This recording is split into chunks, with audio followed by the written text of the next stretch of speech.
जय जगन्नाथ।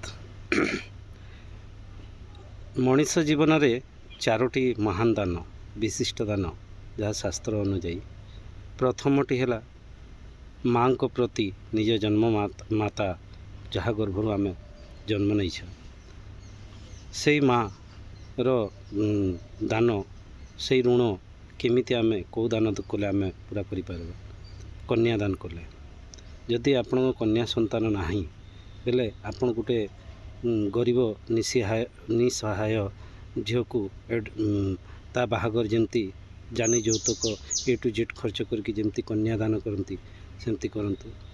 द्वितीय होगला पितृऋण। पितृऋण कहले पितृ श्राद्ध करी करा जाए। मनुष्य जीवन में जो पितृ दोष लगी थाए तांको पितृ श्राद्ध ठीक न थाए बोलकरी हुए से जहाँ तार नियम अनुजाई पितृऋण भी आमको पूरा करियार कथा। तृतीय ऋण होगला गुरु ऋण। गुरु ऋणटा गुरु को पाखरु आमे जहाँ दान नहीं छा से गुरु दक्षिणा स्वरूप से ज्ञान को आमे दान करिवार कथा। चतुर्थ है आमर भूमि प्रति आम मातृभूमि रो दान गछ लगेकरी करा जाए। देखंतु मु केमती गछ लगाउछि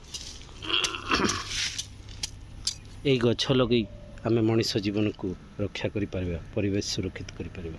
जय जगन्नाथ।